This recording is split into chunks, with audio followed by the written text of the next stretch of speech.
اگر کامیابی چاہتے ہو تو نمازی بن جاؤ، کیونکہ نماز کے بغیر کوئی بھی کامیابی ممکن نہیں۔ نماز شیطان کی شکست اور مومن کی جیت ہے۔ نماز محبت سمجھ کر ادا کرو گے تو اللہ تمہیں دوسری نماز کے لیے خود کھڑا کر دے گا۔ تھوڑی سی تھکاوٹ کے لیے نماز نہ چھوڑو، اے مومن، ان سے کچھ سیکھ جنہوں نے جسم پر خنجر ہوتے ہوئے بھی آخری سجدہ نہیں چھوڑا۔ اللہ ناراض ہو تو روٹی نہیں چھینتا، بلکہ سجدے کی توفیق چھین لیتا ہے۔ اپنے بہترین وقت کو نماز کے لیے وقف کر لو، کیونکہ تمہارے سب کام تمہاری نماز کے بعد قبول ہوں گے۔ بہت سکون ہے اس میں جسے لوگ نماز کہتے ہیں۔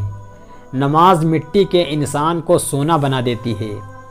اگر مسجد میں نماز کے دوران پچھلی سب سے بچوں کی آوازیں نہ آئیں تو پھر اگلی نسل کے دین کی فکر کرو۔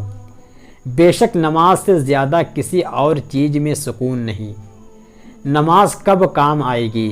فجر مرتے وقت، ظہر قبر میں، عصر منکر نکیر کے سوالات کے وقت، مغرب حساب و کتاب کے وقت، عشاء پل صراط پر۔ یاد رکھو، نماز 5 وقت اور اخلاق 24 گھنٹے فرض ہیں۔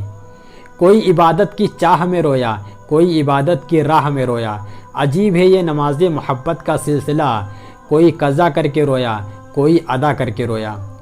نماز وہ واحد حکم ہے جسے اللہ تعالیٰ نے آسمان سے وحی کے ذریعے نہیں اتارا، بلکہ اپنے محبوب صلی اللہ علیہ وسلم کو آسمان پر بلا کر کے تحفے میں دیا۔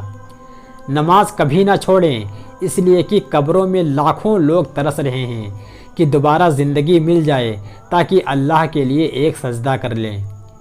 نماز وہ رسی ہے جو انسان کو اللہ سے جوڑے رکھتی ہے۔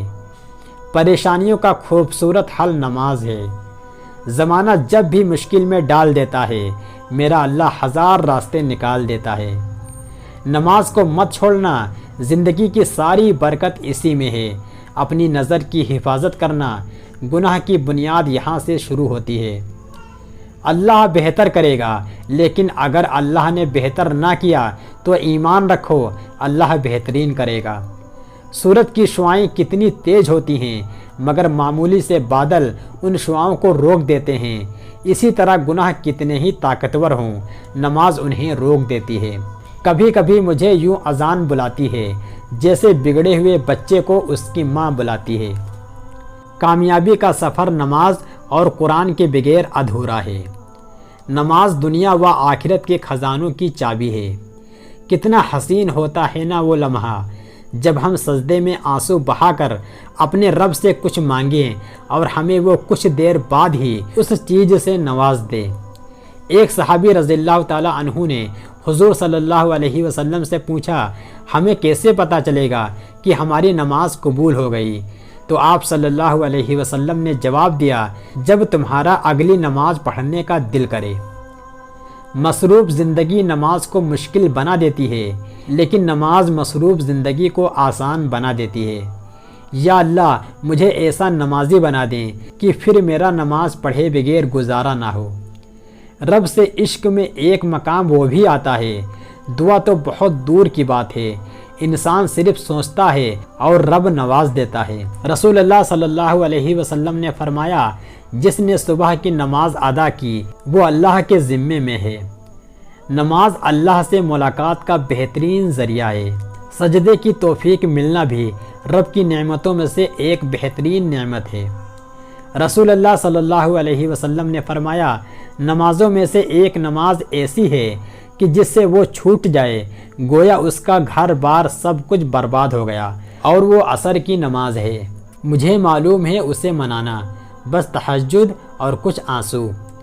قرآن پڑھتے ہوئے ایسا لگتا ہے کہ جیسے وہ دلاسا دے رہا ہو کہ میں ہوں نا تمہارے ساتھ۔ حضرت علی رضی اللہ تعالیٰ عنہ کا فرمان ہے، نماز کے لیے سستی ایمان کی کمزوری کی علامت ہے۔ فجر کا وقت ہوتا ہی اتنا پرسکون ہے کہ چرند پرند، ہوائیں، گھٹائیں، آسمان، یہاں تک کہ کائنات کی ہر چیز اللہ کی تسبیح کرتی دکھائی دیتی ہے۔ ہزاروں سوچیں الجھاتی ہیں مجھے اور ایک سجدہ سلجھا دیتا ہے سب۔ جب 5 وقت کی نماز بھی رب سے گفتگو کرنے کے لیے کم پڑ جائیں تو سمجھ جاؤ کہ آپ کو اللہ سے محبت ہو گئی ہے اور اس نے آپ کو اپنے قریب کر لیا ہے۔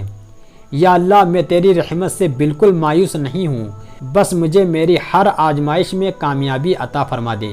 تم اللہ پر یقین رکھو، ایسا یقین جو ہر شک سے پاک ہو۔ یا اللہ، مجھے ایسی عزت اور ایسی خوشی سے بچا جو تیری نافرمانی اور تجھے ناراض کرنے سے حاصل ہو۔ اس خاک کو معاف کر دے اے میرے اللہ، اس خاک میں ملنے سے پہلے۔ سجدے کی خوبصورتی یہ ہے کہ ہم زمین پر سرگوئی کرتے ہیں اور وہ عرش پر سنی جاتی ہے۔ خالق سے دل لگاؤ، مخلوق تو وفا کے لائق نہیں۔ بہت قیمتی ہوتے ہیں وہ دکھ جو آپ کو نماز تک لے آتے ہیں۔ فجر کی نماز قضا کر کے کامیاب صبح کی امید رکھنا نادانی ہے۔ تہجد کے وقت اگر آنکھ کھلے تو سمجھ لو کہ بلاوا آسمان سے آیا ہے۔ زمانے کا کام ہے مشکل میں ڈالنا اور اللہ کا کام ہے مشکلوں میں سے نکالنے کے لیے ہزار راستے نکالنا۔ کیا یہ سزا کافی نہیں کہ اللہ تم کو سب کچھ دے کر بھی سجدوں کی توفیق نہیں دیتا؟ ایمان کا مقدر اتنی بار بدلتا ہے جتنی بار وہ اللہ سے دعا کرتا ہے۔ قبروں میں لاتعداد ایسے لوگ دفن ہیں جنہیں کل سے نماز شروع کرنی تھی۔ رسول اللہ صلی اللہ علیہ وسلم نے فرمایا، ہمارے اور کافروں کے درمیان فرق نماز ہے۔ جس نے نماز چھوڑی اس نے کفر کیا۔ نماز کو مت کہو کہ مجھے کام کرنا ہے، بلکہ کام کو کہو کہ مجھے نماز پڑھنی ہے۔ جسم کی تندرستی نماز میں ہے، دل کی طاقت قرآن پاک میں ہے، دماغ کی قوت ذکر الہی میں ہے اور روح کی راحت درود شریف میں ہے۔ شکر کرنا سیکھو، اتنا ملے گا کہ تھک جاؤ گے۔